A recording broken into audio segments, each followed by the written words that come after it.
tiene que ser, que es este nivel, que sería un nivel B1. Y por último, tenéis una serie de preguntas sobre el texto, que es el tipo de preguntas que os encontraríais. Y por último, siempre tenéis un ejercicio de tipo listening. Ya sabéis que los listenings no nos entran en el examen, es decir, no vais a hacer un listening, pero sí que es cierto que yo siempre os digo, sobre todo aquellos que tengáis claro que queréis seguir estudiando, es decir, que queréis seguir a un grado medio, a un grado superior. Como sabéis, ya se ha puesto inglés en todos los grados medios y todos los grados superiores. Luego, sí o sí os vais a encontrar con la asignatura. Entonces, ¿qué os recomiendo? Os recomiendo que los vayáis haciendo, sobre todo para que vayáis teniendo un poco esa parte de práctica. En el examen como tal, no vais a tener un listening, o sea que no os agobiéis, ¿vale? Pero esta parte me interesa, sí, me interesa bastante, porque lo que sí que os vais a encontrar va a ser un ejercicio de tipo writing, una redacción, ¿vale? En este caso os dicen las instrucciones. Create out writing using the past simple in English. The topic will be a past event. You can choose the event you wish. Vale. ¿Qué nos dice? Que tenéis que hacer un writing, ¿vale? Tenéis que hacer una redacción. ¿De cuántas palabras va a ser esa redacción? Bueno, pues, a ver, os pongo un mínimo, ¿vale? No os voy a poner un máximo porque por cuestiones de tiempo, aunque fueseis nativos, no os daría tiempo a escribir 5 páginas, dado el corto tiempo que tenemos para hacer, bueno, corto tiempo, el examen está adaptado para el tiempo que tenéis, pero que tenéis también la presión de que tenéis el examen de lengua detrás. Y yo siempre os digo, si sois buenos en inglés y acabáis pronto en el examen de inglés, fenomenal que os pasáis que continuáis haciendo el de lengua, ¿vale? Entonces no estamos como para escribir 5 hojas de redacción, ni es lo que se pide. El mínimo normalmente os pongo, que son 50 palabras, que son unas 5 líneas, para poder ver un poco qué es el nivel de la redacción en inglés. Evidentemente, si me ponéis 2 palabras, pues no puedo ver nada. Yo siempre os recomiendo que lo intentéis. Al final es una pregunta que es de un punto, ¿vale? Está fenomenal que os la preparéis y que vayáis con un poco de idea, pues, sobre lo que vais a escribir. Y me decís, ¿poder con idea de lo que vais a escribir? A ver, yo siempre os doy 2 redacciones y escogéis una de ellas, ¿vale? Teniendo además en cuenta que los temas que os pueden caer de la redacción son exactamente los mismos temas que tenéis en el examen. Entonces, pues bueno, yo creo que es bastante asumible. Y we came to an end. Es lo que sería el final de la unidad, ¿vale? Vamos a echarle un vistazo, porque como esta unidad la teníamos como medio arrancada, vamos a echarle un vistazo a este apartado, que sería el apartado de Answers to Didactic Unit 7. Vale. Un segundo. Vale. Ya tenéis colgadas las soluciones a esta unidad, ¿vale? Si os fijáis, los primeros 2 ejercicios que os dije que son de pasado simple, y os dije el pasado simple de verbos regulares, al final se hace únicamente poniéndole una E y una D al verbo principal, pues aquí lo tenéis, ¿vale? Aquí tenéis que al final todos estos verbos se construyen de la misma forma, que sería poniendo la E y la D al final. Sin embargo, veis que el ejercicio de verbos irregulares, que nos voy a destripar porque este ejercicio sí que es literalmente buscarlo en la lista de verbos irregulares, no es más que un ejercicio de búsqueda de la solución, aquí lo tendríais. Y os decía, es tremendamente importante que hagáis este ejercicio de mixed false, que sería el ejercicio en el que tenéis una mezcla de frases negativas, afirmativas e interrogativas. Si os vais fijando, la primera frase que tenemos sería una negativa. ¿Cómo se construyen las negativas en pasado simple en inglés? Me da igual que el verbo sea regular que sea irregular, ¿vale? Esto solo me afecta a las formas afirmativas. En las formas negativas, al final, yo solo me tengo que ocupar de poner didn't. Entonces, en el momento que yo pongo didn't delante del verbo, ya tendría la frase construida. Entonces, yo que diría, I didn't drink any beer last night. La frase número 2, que es una frase afirmativa, yo tengo she got on the bus in the center of the city. Como veis, si es una afirmativa en pasado simple y no lleva ninguna E ni ninguna D detrás, ya nos está dando un claro indicador de que esta frase es un verbo irregular, ¿vale? ¿Qué tenemos después? Tenemos 2 frases interrogativas. What time did he get up yesterday? Where did you get off the train? Para hacer las interrogativas tengo que tener en cuenta que el primer paso, exactamente igual que como cuando construíamos frases en presente simple, tenemos que tener en cuenta que el primer paso va a ser poner la WH, si es que tuviéramos alguna. Las WHs decíamos que eran las partículas interrogativas, el what, where, when, why, who, ¿vale? Inmediatamente después, ¿qué voy a poner? Voy a colocar el did, ¿vale? Para marcar que la frase está en pasado. Y después, ¿qué pongo? Sujeto y verbo. ¿Vale? Tenéis aquí varios ejemplos, como las tenéis resueltas. Pues os lo voy a dejar ahí para que tengáis tiempo a hacer las frases y ahora consultamos dudas que os puedan haber surgido, ¿vale? Tenéis aquí el ejercicio sobre las soluciones al ejercicio tipo reading, el listening y el writing. Lo que hago siempre es dejaros un par de ejemplos. A ver, no os frustréis con mis ejemplos, porque generalmente os pongo unas redacciones que, jolín, están muy bien hechas, pero es que estaría bueno que las que os doy de ejemplo estuvieran mal, ¿vale? Entonces, bueno, simplemente que lo tengáis en cuenta, que son redacciones que están, pues, bastante bien estructuradas, porque están pensadas como para que toméis un ejemplo.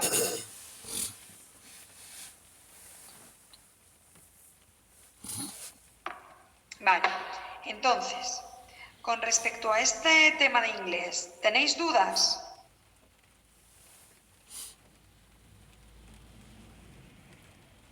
¿Hay alguna duda que os haya surgido? ¿Hay algo que no hayáis entendido? ¿O lo tenéis claro?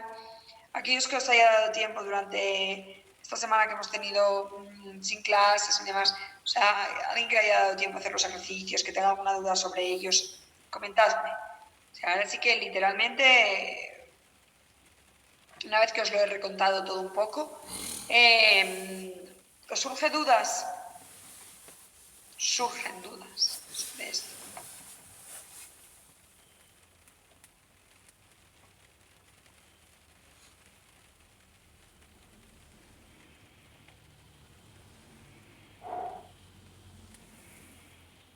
Sí. A ver, Iván, la lista de verbos por ahora, no os angustiéis, ¿vale? Lo que no os quiero, o sea, os voy a acotar a unos 20 verbos, ¿vale? No os voy a acotar a más, que son los que tienen como una mayor frecuencia de uso. Os la quiero dar completa por dos cuestiones. Una, porque la tengáis, porque sepáis que existe y sepáis la longitud que tiene. Y luego, por otra parte, por ahora no os los voy a acotar todavía porque me da la sensación de que si os los acoto ya ni os miráis los demás. O sea, pasáis absolutamente.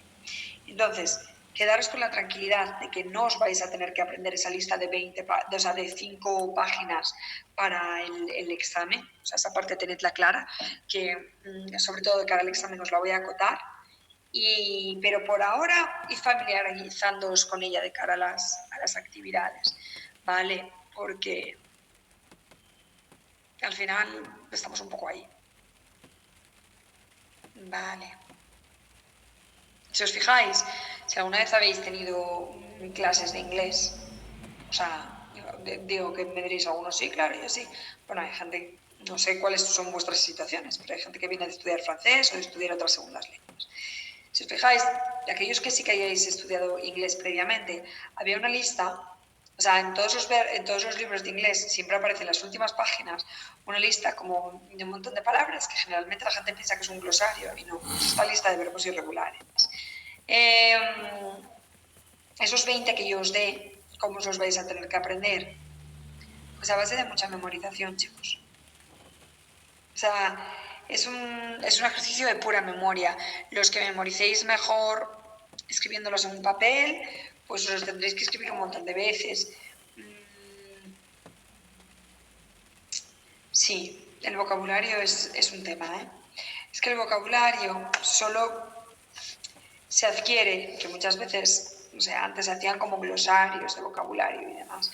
Y ahora me doy cuenta de que el vocabulario se adquiere leyendo, traduciendo textos poco a poco, con palabras que se te van repitiendo un montón y poco a poco vas aumentando el vocabulario que tienes. Pero, a ver, esta lista os viene muy bien porque vienen muchísimos verbos y muchísimos verbos con muchísimos significados. Son verbos con una relativa frecuencia de uso. Pero al final, como vais a mejorar muchísimo en el vocabulario, va a ser principalmente haciendo muchas actividades de tipo reading, muchas lecturas, ¿vale? Porque al final al leer, pues vas adquiriendo mucho vocabulario y yo recomiendo que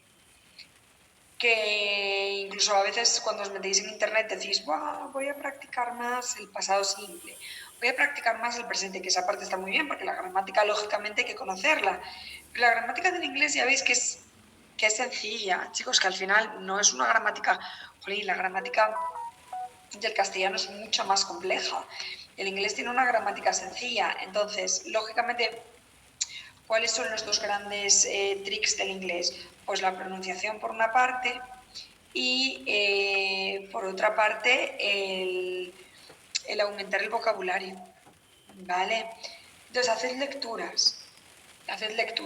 ¿Y cómo puedo saber yo si estoy haciendo lecturas?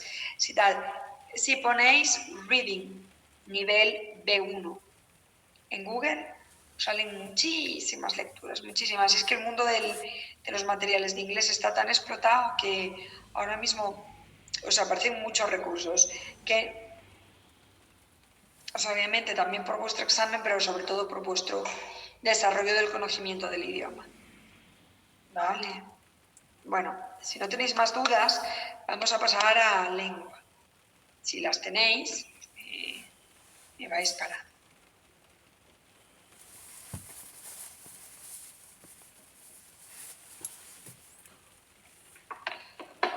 Voy a...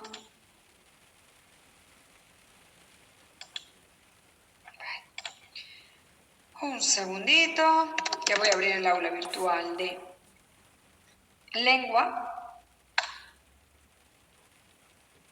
para compartiros la pantalla.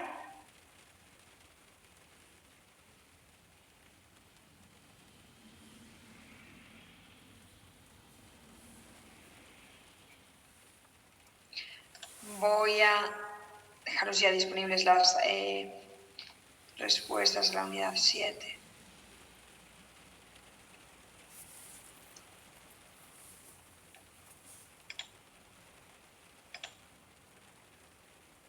Verdaderamente vamos muy avanzados, ¿eh?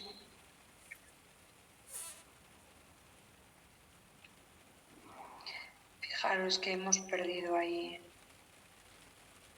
un par de clases con el puente de carnaval, con que yo también estuve mala la semana anterior y demás, y sin embargo vamos súper avanzados. O sea que genial. Y sobre todo genial porque, a ver, el examen vamos a llegar tranquilísimos, porque nos lo vamos a saber todo fenomenal y van a ser unos exámenes que nos saldrán genial. Pero el hecho de que podamos tener un par de sesiones para repasar, para ver dudas, para ver, oye, que de esto no me aclaro, oye, qué tal, y luego yo os recomiendo muy mucho que, déjame mirar a ver hasta qué fecha habíamos puesto la entrega de la actividad evaluable. Yo que estoy mirando la de la primera evaluación, ya ves tú.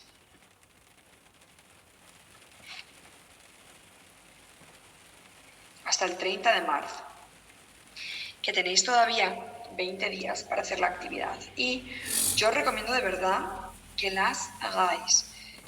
Uno, porque siempre os digo que las preguntas van a ser muy similares a las que os encontráis en las actividades evaluables. No hay misterios, ¿vale?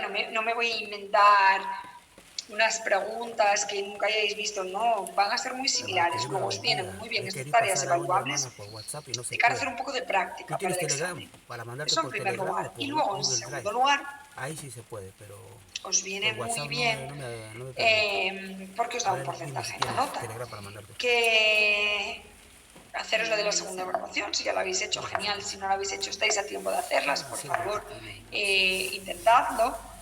y intentad en la medida de lo posible dejarlas hechas. Y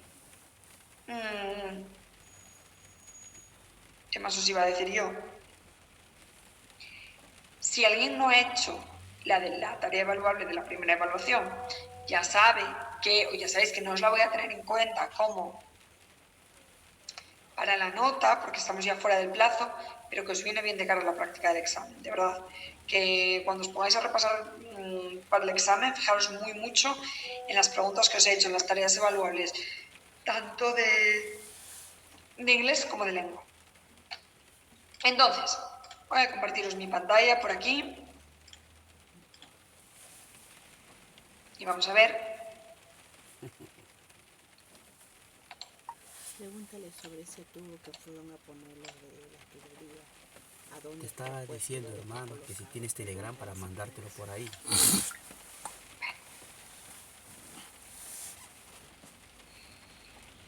Fenomenal. Venga. ¿Qué teníamos en la unidad Que por 7? La WhatsApp unidad 7 sí no que la lo habíamos puedo, es muy explicado grande el entera. archivo. ¿Vale? Hoy nos tocaba resolver las actividades, pero como llevamos este periodo así de una tirada un poco rara sin clases, lo que vamos a hacer va a ser lo siguiente. Vamos a reexplicar la unidad y vamos a ir echándole un vistazo a las actividades. ¿Vale?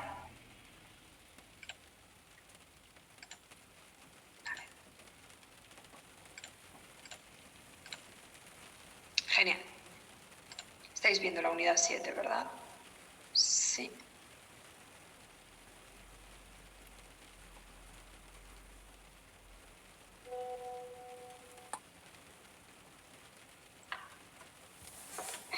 Mirad, en la unidad 7 teníamos en primer lugar la reclamación, ¿vale? Después teníamos la oración simple, continuábamos con el uso de las mayúsculas y terminamos con la literatura de la posguerra, ¿vale? La reclamación decíamos que era un tipo de texto argumentativo, ¿vale? Es un tipo de escrito que nos sirve para exponer generalmente algún tipo de queja, ¿vale? ¿Cuál es la diferencia entre la reclamación y la instancia que vimos en la unidad anterior? A ver, al final decíamos que son dos tipos de texto que son muy similares, ¿vale? Una instancia y una reclamación, Ya la se lo estructura mandé a que la tienen hermana es Gisela, tremendamente pero por similar, Telegram, pero por WhatsApp no ¿cuál me es la permite. diferencia? Que la instancia se dirige a administraciones y a organismos públicos, mientras que la reclamación se puede utilizar pues, para Si cualquier tipo de instalas Telegram, yo te lo establecimientos, mando, hermano. ¿vale? Decíamos que las reclamaciones pueden ser informales o pueden ser formales. ¿Qué sería una reclamación informal? Pues fijaros, es que todavía me salió a mí hoy un tipo de reclamación en redes sociales, ya ves tú. Entonces, ¿cuál era la reclamación? A una chica le habían, se había comprado lo que fuera que no era de su talla, había ido a la tienda a devolverlo y le decían que no le realizaban la devolución porque que el artículo pues que ya estaba usado. Y ella tenía clarísimo que en caso de ser usado, desde luego no era por ella, porque ella no se lo había puesto nunca, ¿vale? Entonces, ¿qué hizo? Pidió hablar con la supervisora de esa tienda y le expuso la situación de lo que le estaba sucediendo, ¿vale? Entonces, ¿qué hizo al exponerle esta circunstancia que le estaba pasando a la supervisora de la tienda?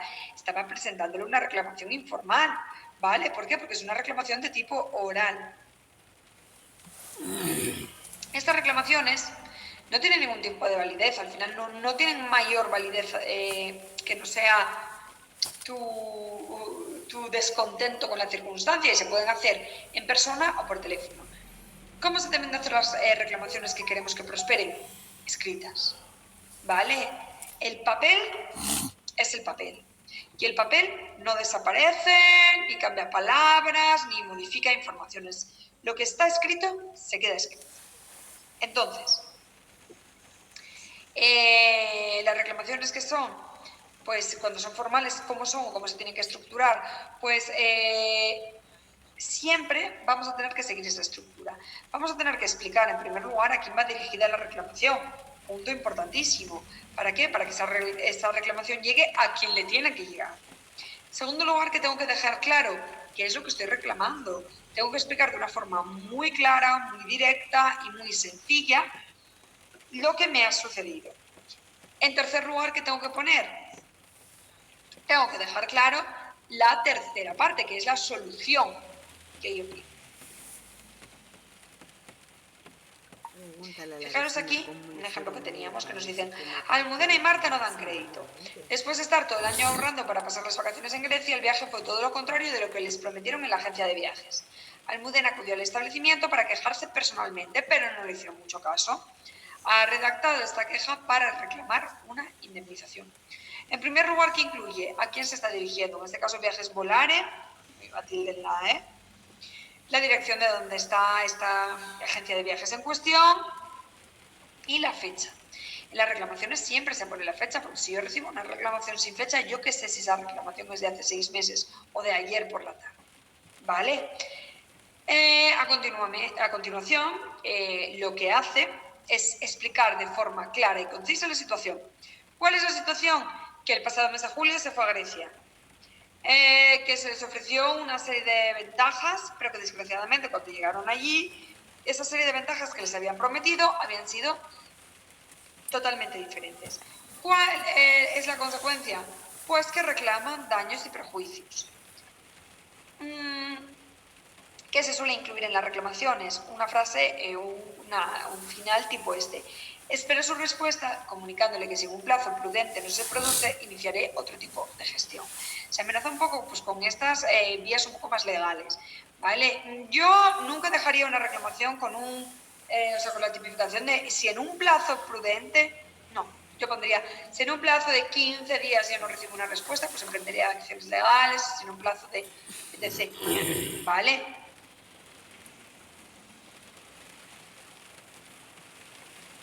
¿Tenéis aquí? Es una serie de actividades. Teníais unas reclamaciones que habían escrito unos chicos de segundo de la ESO y teníais que ver un poco si estaban completas, si estaban correctas, si aparecían con faltas de ortografía, etc.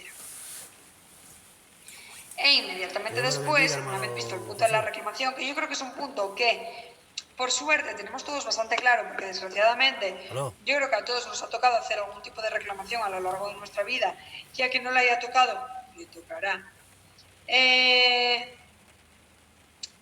Al final, pues sobre todo las reclamaciones informales estamos como bastante habituados, ¿vale?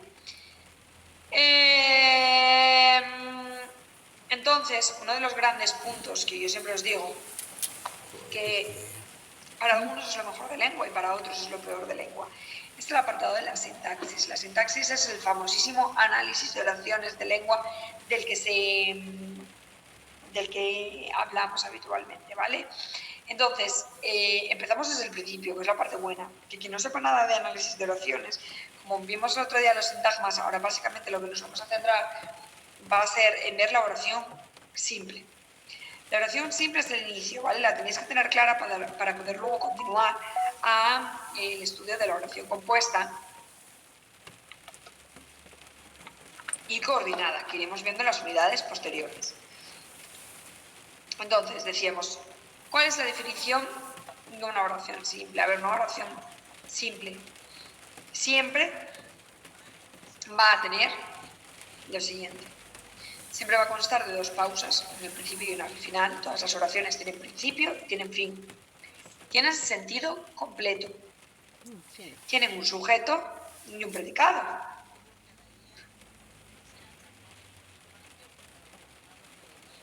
Y dentro de la oración simple tenemos una serie de sintagmas, ¿vale?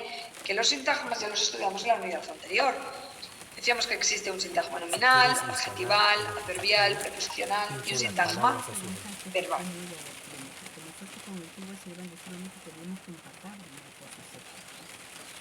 ¿En qué 2 sintagmas nos vamos a centrar?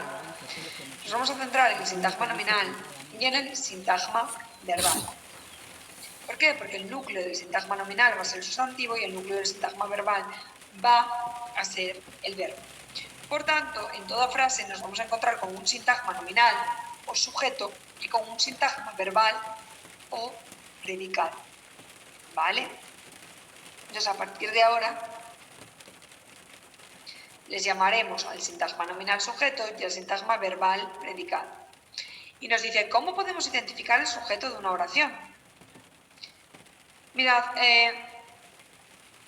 yo pienso siempre que la forma más sencilla de identificar el sujeto de una oración es hacer la prueba de la concordancia. Es verdad que la mayor parte de vosotros le preguntáis quién a la oración. Pepe va al supermercado. ¿Quién va al supermercado? Pepe. Entonces Pepe es sujeto.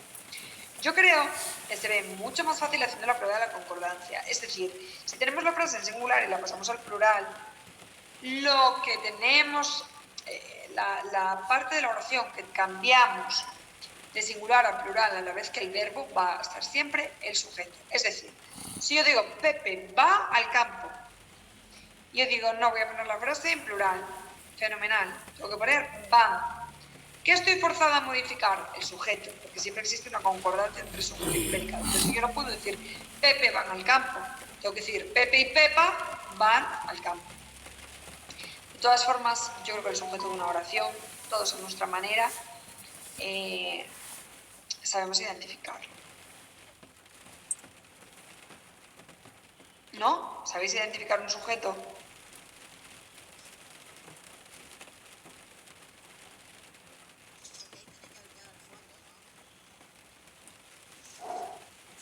Vale, más o menos sí, ¿no? A ver, si alguien no supiera, pues tenemos actividades para ello, pero tranquilidad. Cuidado con lo siguiente, ¿qué lugar ocupa el sujeto dentro de una oración? Estáis muy habituados a pensar o a encontraros el sujeto lo primero. ¿Por qué? Porque pensamos en una oración clásica, ¿vale?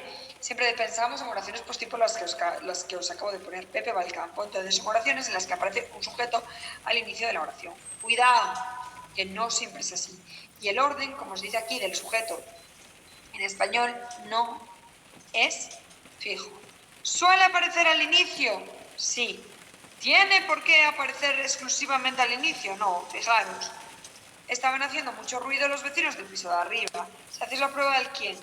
¿Quiénes estaban haciendo mucho ruido? Los vecinos del piso de arriba, que sería el sujeto y aparece al final de la oración. Han salido mis padres hace un rato. ¿Quiénes han salido hace un rato? Mis padres, sujeto.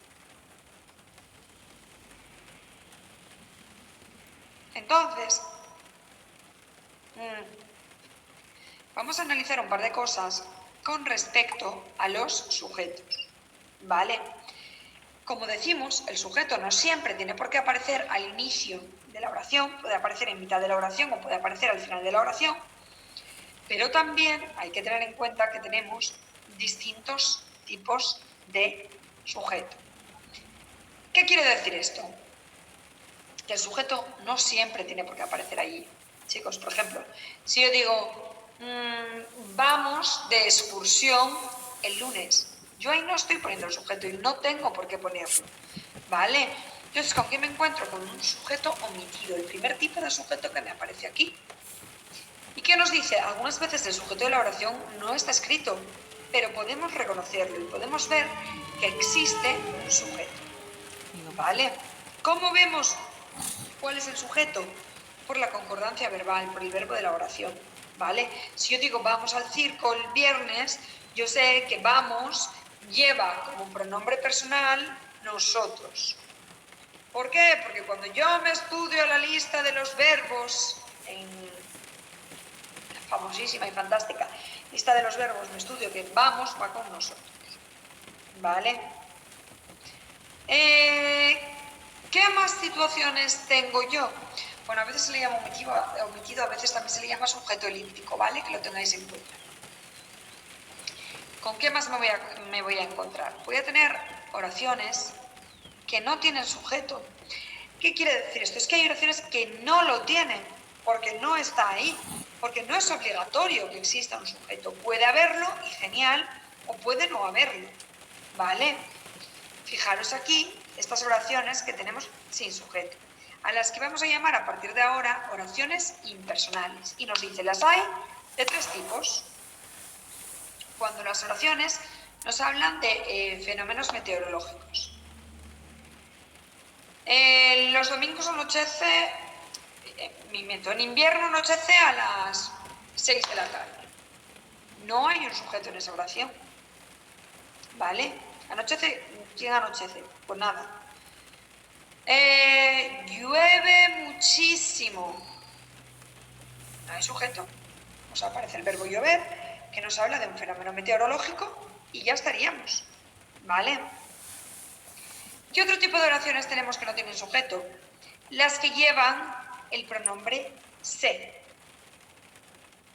Ojo, cuidado. Nos dice aquí, no son impersonales todas las oraciones que aparecen con el pronombre se, que es un pronombre relativamente frecuente en español. ¿Vale? Son oraciones sin sujeto todas aquellas que aparecen con el pronombre se impersonal. Se ve a las niñas desde el balcón. Pues se ve, no nos dice quién las está viendo. ¿Vale? Esa oración no tiene sujeto. Luego tenemos las oraciones con los verbos ser, haber y hacer. Hace calor. ¿Es sujeto? No. Hay cola en el súper. ¿Hay sujeto? No. No. Hay cola. Es mediodía. No tiene sujeto. ¿Vale? ¿Hasta aquí hay dudas? ¿Habéis visto la diferencia entre los tres tipos de sujeto?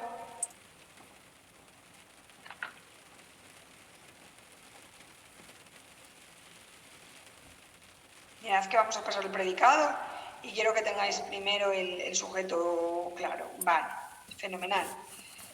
Entonces, bien, nos dice ahora, pues vamos a ver qué es el predicado. Si ya tenemos tan clarito qué es el sujeto, centrémonos entonces en el predicado. Vale. Nos define el predicado como aquello que decimos del sujeto. Y nos dice, por esta razón, la palabra más importante del predicado, es decir, el núcleo del predicado, va a ser siempre el verbo. Y nos dice, a su vez, el predicado puede tener varios sintagmas. Y nos dice, ojo, cuidado, podemos tener un predicado verbal o podemos tener un predicado nominal. ¿Vale? Entonces, si decimos que el predicado es aquello que vamos a estar diciendo del sujeto y que nos vamos a encontrar con dos tipos de predicado, vamos a tener un predicado verbal. ¿Cuál va a ser el predicado verbal? El predicado que nos va a aparecer el 99,9% de las veces. El predicado que vaya con cualquier verbo. Va al cine, cantamos una canción, nos reímos mucho, estudiamos un montón, yo qué sé, cualquier verbo. ¿Vale? Pero, sin embargo, ¿cuál va a ser el predicado nominal? El predicado nominal va a ser aquel predicado que va exclusivamente con verbos copulativos. Otra palabreja nueva. ¿Cuáles son los verbos copulativos? Los de ser, los verbos ser, estar o parecer. Si yo tengo una oración cuyo verbo principal es ser, pues estar, pues parecer, tengo un predicado nominal.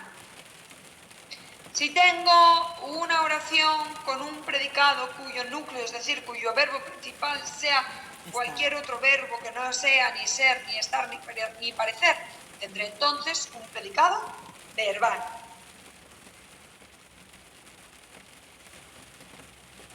Teníamos aquí una serie de actividades que ahora veremos y nos pone inmediatamente después los apuntes. Tienes aquí la ortografía, ¿vale? El uso de las mayúsculas. Bueno, fenomenal. Como os digo siempre, la parte de ortografía, si os fijáis, la tenéis en el aula virtual, ¿vale? Para aquel que la quiera o aquel o aquella que la quiera hacer. Yo siempre os digo que estos cuadernillos sí que los veo más opcionales, porque si no tienes ningún tipo de problema con el uso de las mayúsculas, ¿para qué te vas a meter 10 ejercicios sobre el uso de las mayúsculas? Es decir, aquí hay que ser prácticos. Lo que nosotros ya sabemos, lo sabemos. Aquellas cosas que...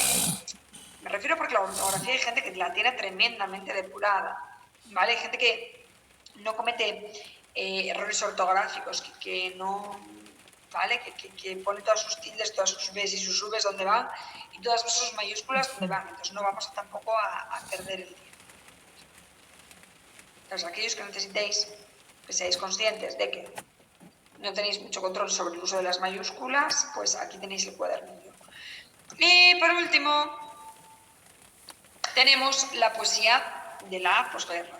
Para centrar la poesía de la posguerra, que tenemos que tener en cuenta en primer lugar, que en España hubo una guerra civil, que es una guerra dentro de distintos bandos dentro del propio país, que esta guerra civil se dio entre los años 1936 y 1939. Esta guerra desemboca en una dictadura de extrema derecha, dirigida por Francisco Franco, y que obviamente, como con cualquier dictadura, se produce un fuerte retroceso en la cultura. ¿Por qué? Porque existe una gran represión, ¿vale? Entonces, los años 40 y los años 50, que tenemos que tener en cuenta, es una crisis enorme. ¿Por qué? Chicos, pues porque cuando se sale de una guerra en el país no hay dinero, ¿vale? Además del dinero, existe un aislamiento muy fuerte. ¿Qué hace este aislamiento? Este aislamiento provoca que muchos escritores se vayan a otros países donde tengan más libertades. La literatura de esta década, lógicamente, va a intentar explicar el horror de la guerra. Por tanto, es muy común que, pues, bueno, que los autores pues, intenten darse un punto de vista muy de literatura social, muy crítico, etc. Sí, mi hermana. Al principio, en los años inmediatamente posteriores a la guerra, los temas principales van a ser el hambre, la pobreza o la desigualdad. Y todo esto durante la década siguiente va a desembocar en lo que se llama la literatura social. A partir de los años 60, los años 70, la situación empieza a mejorar un poco. Y bueno, pues los autores empiezan a ser un poco más, a centrarse un poco más en la reivindicación del lenguaje, etc. ¿Vale? Vamos a ver. Nos dice en primer lugar la lírica de los años 40. Y nos dice en los años 40, pensad que la guerra termina en el 39, luego los años 40 son inmediatamente, suceden a la guerra. Nos dice, tenemos aquí dos tipos de poesía. Tenemos una poesía a la que se llama arraigada y una poesía que se denomina desarraigada. ¿Por qué? La poesía arraigada tiene un tono optimista, bueno, es todo como que busca la evasión a través de temas como el amor, la belleza de Dios, la creación, tal. ¿Qué pasa con este tipo de poesía? Que no refleja la sociedad de la época, ni refleja la situación de España en ese momento. Por tanto, no es una poesía que tenga una gran importancia. ¿Vale? ¿Qué poesía va a ser la verdaderamente importante durante esta época? La poesía desarraigada. ¿Vale? Esta poesía expresa un sentimiento de angustia, de horror. Es esta poesía que se centra en explicar los horrores de la guerra. ¿Qué autores van a destacar aquí? Pues mirad, Blas de Otero y Dámaso Alonso son dos de los grandes. ¿Vale? El libro de Hijos de la Ira es maravilloso y su propio nombre indica. Si yo os digo Hijos de la Ira, que va a ser hijos de toda esa generación que luchó y que mató y murió en la guerra civil. ¿Vale? Tenéis aquí, fijaros, este trocito de Hijos de la Ira que os dice: Madrid es una ciudad de más de 1 millón de cadáveres, según las últimas estadísticas. A veces en la noche yo me revuelvo y me incorporo en este nicho en el que hace 45 años que me pude. Y paso largas horas oyendo gemir al huracán o ladrar a los perros, o fluir blandamente la luz de la luna. Y paso largas horas gimiendo como el huracán, ladrando como un perro enfurecido, fluyendo como la leche de la ubre caliente de una gran vaca amarilla. Y paso largas horas preguntándole a Dios, preguntándole por qué se pudre lentamente mi alma. ¿Por qué se pudren más de 1 millón de cadáveres en esta ciudad de Madrid? ¿Por qué 1.000 millones de cadáveres se pudren lentamente en el mundo? Dime, ¿qué huerto quieres abonar con nuestra podredumbre? temes que se te sequen los grandes rosales del día o las tristes azucenas letales de tus noches. Vamos a ver, este autor que está haciendo aquí, por reprochar, expresa la falta de entendimiento que tiene contra todo eso que ha pasado en Madrid, contra el número de muertes, contra la guerra que les ha tocado vivir. ¿Vale? A posteriori, que tiene también mucha importancia la literatura en el exilio. A ver, chicos, inmediatamente después de la guerra civil hay un montón de escritores, precisamente porque en España se inicia una dictadura y un montón de escritores que se tienen que ir del país. ¿Vale? ¿Hacia dónde van? Pues mucha gente se va a Francia y mucha gente se va a Centro y Sur de América. ¿Qué ejemplos tenéis? Pues tenéis a Alberti, a Luis Cernuda, a Max Aub, a Alejandro Casona, todos ellos se ven obligados a irse.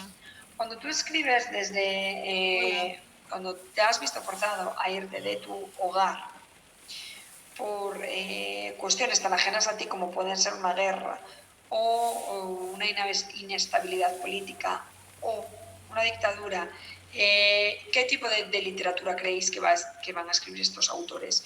Pues van a escribir una literatura en la que van a dejar súper clara la nostalgia por su país, la amargura por tener esta condición de exiliados, el tema de la infancia como el paraíso. ¿Por qué? Porque en su infancia no había guerras, no había exilios, no había nada de esto. Hay muchos de esos autores que no regresan nunca más. Algunos lo hacen en los últimos años de la dictadura o sobre todo tras la muerte de Franco, ¿vale? Con la llegada de la democracia. Entonces, visto todo esto, tenéis aquí, en la unidad 7, las soluciones.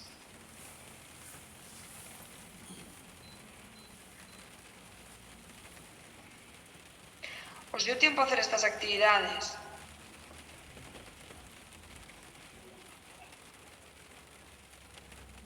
Yo creo.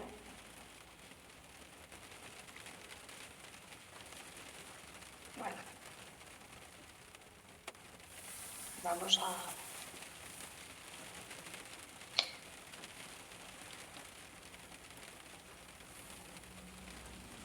a continuar echando un vistazo, sobre todo, porque bueno, al final la parte de las reclamaciones como que me parece que está más clara, pero quiero que nos centremos un poco en esto.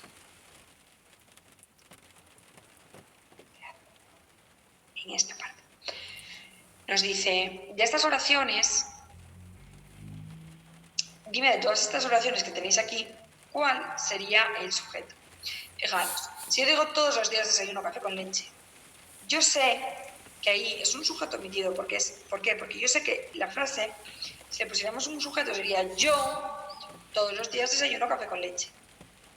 Fijaros en la siguiente. Esta mesa de madera de cerezo es muy bonita. Podemos preguntarle quién al resto de la oración, al verbo. Podemos decir, ¿quién es muy bonita? Y que la oración nos responda, esa mesa de madera de cerezo. Pero también podemos irnos al verbo principal de esta oración, que sería es, y decir, fenomenal, vamos a cambiar el verbo de persona. Y en vez de es, vamos a decir son. ¿Qué tendría que cambiar? Tendría que decir, esas mesas de madera de cerezo son muy bonitas. Luego, también a través de esto podría detectar que el sujeto, que es toda aquella parte que tengo que hacer concordar con el verbo, sería también. No sé, son formas de identificarlos que cada uno sentís a gusto haciéndolo de una forma diferente, o sea que tampoco os voy a imponer, ¿vale? Dame mi otro bolígrafo. Esto es un sujeto omitido porque es tú, dame mi otro bolígrafo. Cada día lee el periódico detenidamente. Él, ella, cada día lee el periódico detenidamente. Me gusta más ese otro libro. Cuidado que aquí hay un error que os dice sujeto omitido. No. El verbo sería me gusta. Si yo le preguntase al verbo ¿quién me gusta más? El sujeto de esta oración sería ese otro libro. Te he contado varias veces esa historia de... Yo te he contado varias veces esa historia de... Ese castillo edificio solitario. ¿Cuál sería el sujeto? Si le preguntamos, ¿quién es un lugar en ruinas? Ese castillo edificio solitario. Hemos comido demasiada tarta en tu fiesta de cumpleaños. Nosotros hemos comido demasiada tarta. En esa casa hay unos grandes muebles, joyas antiquísimas. Fijaros, si dijésemos, ¿dónde hay unos grandes muebles, joyas antiquísimas? En esa casa. O si dijésemos,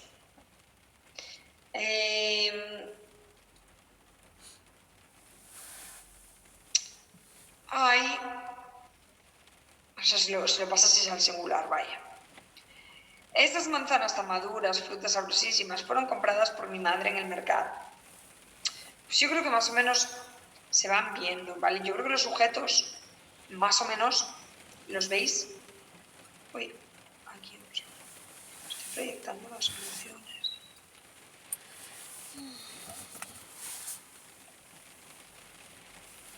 Está lloviendo, yo tengo frío. Si encendemos esto demora para calentarse. Si lo encendemos demora para Pues calentarse. fijaros, en este siguiente, en el ejercicio número 2, os dice, y este ejercicio yo creo que es interesante que lo hagáis, que diferenciéis entre Pero el sonido lo va a grabar. oraciones con sujeto metido, con sujeto impersonal o con sujeto normal. Yo este ejercicio, si fuera vosotros lo haría. ¿Qué tenemos? Tenemos en primer lugar, llovía muchísimo. Decíamos que aquellos verbos que nos hablasen de fenómenos atmosféricos serían oraciones impersonales. Esta primavera han crecido muchas flores.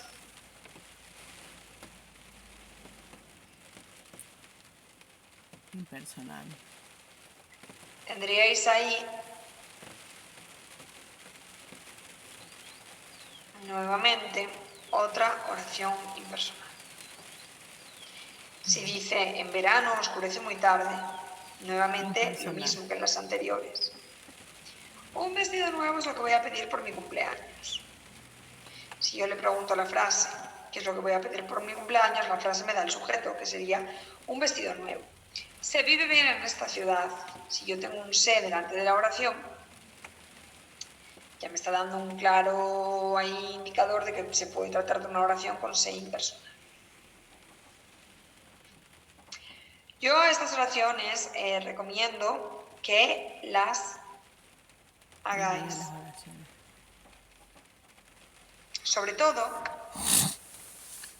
en el caso de este ejercicio, que sería el ejercicio 3, que os dice, oye, divídeme las oraciones siguientes entre sintagma nominal, sujeto, y sintagma verbal predicado. Es decir, ¿qué os está pidiendo? Está pidiendo que dividáis el sujeto y el predicado de las oraciones siguientes. Inmediatamente después que os dice, una vez que hemos diferenciado entre el sujeto y el predicado de las oraciones siguientes, ¿qué es lo que nos va a tocar hacer? Pues nos va a tocar identificar el núcleo del sintagma nominal sujeto, que va a ser un sustantivo, y el núcleo del sintagma verbal predicado, que va a ser un verbo. Entonces, fijaros en la primera frase que os encontráis aquí, ¿no? Que nos dice, los alumnos de segundo de ESO han tirado papeles al suelo esta mañana en su aula. ¿Quiénes han tirado papeles al suelo esta mañana en su aula? Los alumnos de segundo de la ESO, que sería el sintagma nominal sujeto. Todo aquello que no es sujeto será el predicado. ¿Cuál es el núcleo de este sujeto? ¿Cuál es la palabra más importante? Alumnos. Vale. ¿Cuál es el núcleo del predicado? El verbo. Han tirado.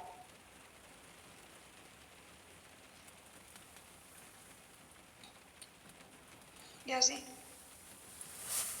Tenéis varias frases para ir practicándolo y ir intentando.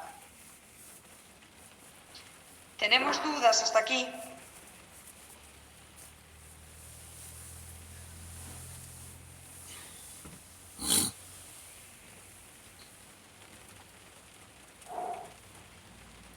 Vale.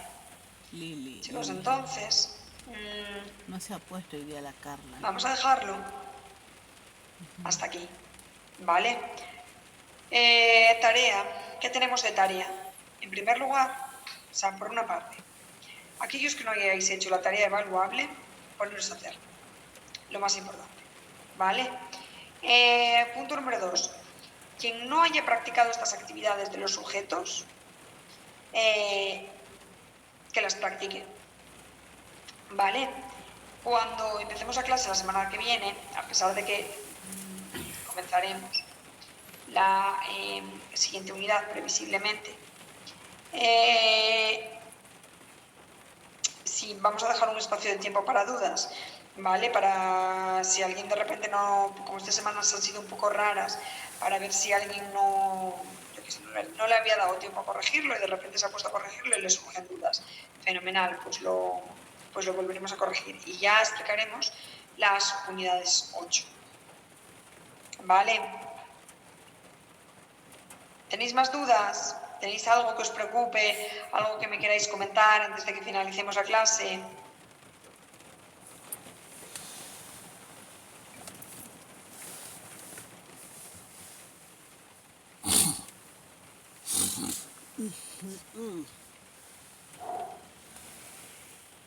Mónica Plaza. Dime, Mónica.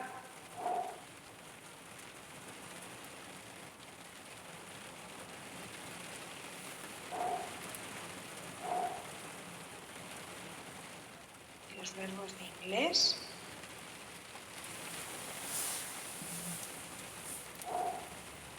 Mónica. Ah, que no estabas. Mira, de los verbos de inglés no os preocupéis. Lo que os decía es que por ahora nos voy a acotar la lista porque quiero que para la práctica de las actividades y demás os acostumbréis a manejar la lista completa para ir adquiriendo un poco más de vocabulario, etcétera. Pero de cara al examen no os vais a tener que aprender esa lista completa, ¿vale? En una de las sesiones de repaso previas al examen os voy a decir unos 20 verbos o algo así que os tendréis que saber. Vale. Todavía tampoco os los acoto porque vais a ver que la unidad 8 va también relacionada con esa lista de verbos irregulares, ya lo veremos la próxima semana en clase, que va todo como conectado. ¿Vale? Entonces, calma, no os lo vais a tener que estudiar entera porque es una barbaridad, es simplemente porque la tengáis y aprendáis a manejaros con ella, pero para el examen os va a entrar un máximo de 20. ¿Vale? Mónica. O sea que, calma, que no vamos a ir tan estresados, sobre todo con temas de memoria. Lo que tenemos que tener para el examen es que tenemos que entender las cosas y que nos tienen que salir bien los ejercicios, que es lo más importante. Pero sí que por ahora no os voy a decir cuál es esa lista de 20 verbos porque quiero que sigáis un poco familiarizándoos, leyendo significados, etc. Vale, fenomenal. Mónica. ¿Alguna duda más? ¿Algo que os preocupe? ¿Algo que me queráis comentar?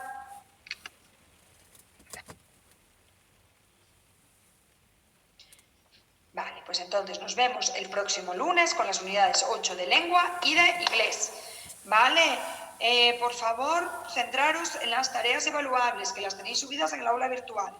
¿Vale? Centraros en hacerlas y en entregarlas a través del aula virtual. ¿Vale? Venga, chicos, descansad. Nos vemos la próxima semana. Mónica. Hasta luego. Gracias. Iván. Irene Plaza. No está esta chica. Papi, ya. Eduardo.